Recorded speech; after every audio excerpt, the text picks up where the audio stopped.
A sad outcome of a 63-year-old Shandong villager was recently reported by the Beijing Times.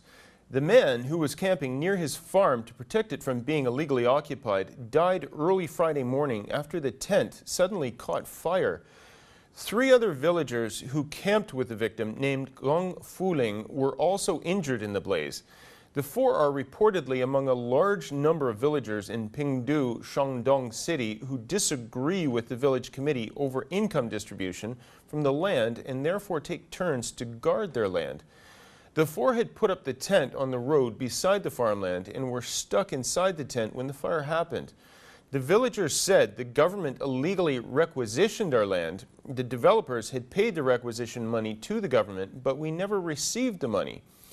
They also suspected that arsonists had been sent to burn the tent. The local authorities in Pingdu, on the other hand, insisted on their online posts that the requisition had undergone a lawful process and didn't claim responsibility for the fire. The villagers have now reported this case to the party's Central Commission for Discipline Inspection, and the watchdog has agreed to take over the investigation.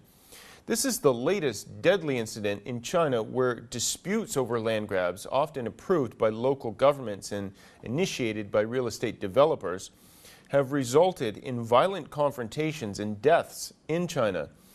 What are the reactions from China's online community by this most recent violent incident in China? Let's join a researcher, Julia Liu, in the newsroom to find out. So, Julia, how have Chinese net users been reacting to this latest incident? Well, the net users expect or hope the whole truth to be found out by the party's Discipline Inspection Commission. Well, this net user named Wang Jie argues, well, the investigation has to get to the bottom to expose the culprits of the fire and clarify the legitimacy of the land requisition.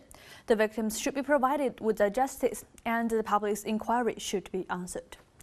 Well, Wang Shi from Beijing says, well, people around the country are watching how the discipline watchdog will deal with this case. I hope it won't disappoint them.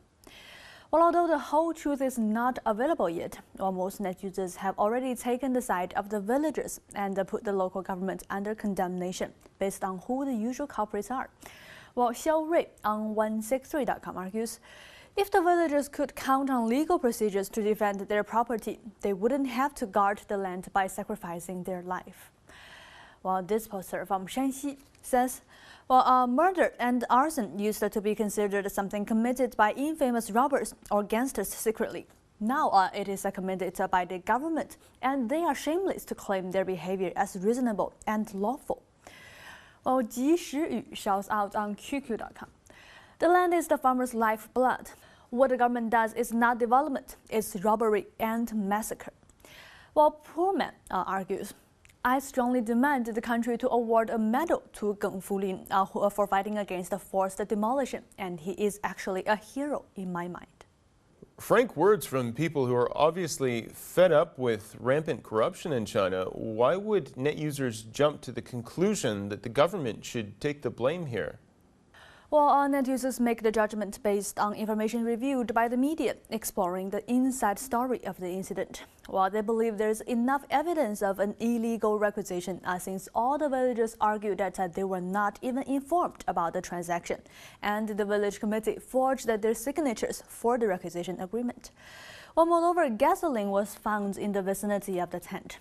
In addition, Pingdu has gained notoriety in recent years following several high-profile cases involving rural land grabs.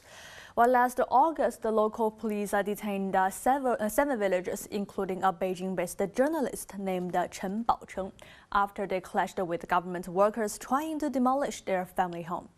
Well, in another land grab row, 3 villagers were hospitalized after knife-wielding thugs attacked them.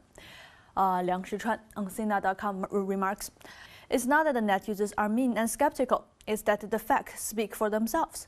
And the local authorities' low credibility has been that way for a long time because of their bad actions. They failed to earn the public's trust concerning Chen Baocheng's case, even though the local press put it in a good word for the government. Well, Li Qiuyu also says, With the former conflicts and violence happening there over land requisition, people would naturally associate the fire-hit tent with arson. The possible criminal motive is to put pressure and fear on those who disagree with the requisition, and then the interest group will get their profits with these. Wu Longgui adds, the local authorities' actions after the incident, the hasty online statements and the rush to cremate the dead body of Geng Fulin show their attempt to understate the severity of the incident and appease public voices. However, the result of the intervention turns out to be the opposite. Well, Wang Yunfan agrees. Anxieties would be aggravated if the authorities reacted to the tragedy caused by forceful demolition improperly. And the local police are put into a dilemma as they are responsible for protecting people's lives and property while they are under the local government administration. Well, this case could leave a very negative impression on the general public and world that the frequency of appalling incidents triggered by forced demolition in China won't decline, but instead the level of brutality will just increase. What are thought to be the fundamental causes here? Well, there are some explanations for this online. Zhao Chali has this take. Well, the core of these conflicts lies in how to divide the land, whose value is calculated in the process of urbanization. Or based on the villagers' natural and legal rights, they are supposed to benefit from the land they contract. However, the local government, which relies heavily on land finance, confiscates the low-priced land and sells it at a very inflated price. All these disputes are only to be expected when the civilians' properties and interests are unreasonably snatched by the government and real estate developers. Well, this poster has more information, saying real estate development not only contributes a lot to the local government's funding, but also serves as a major source of the officials' grey income. Meanwhile, there is a huge possibility of profitability for them from the land, while the illegal costs are extremely low. Well, lastly, Shen Bin on dfdaily.com says, well, what is more horrible is not just the sheer number of offenders, but the lack of law enforcement. For example, in this most recent case, I am afraid it will fade out with the typical government excuse of safeguarding stability. Thanks, Julia. And that was ChinaTech researcher Julia Liu with online reaction to the latest violence in China resulting from people trying to protect their land from local governments and developers. Next up on ChinaTech, some of the top trending phrases on China's most popular search engines.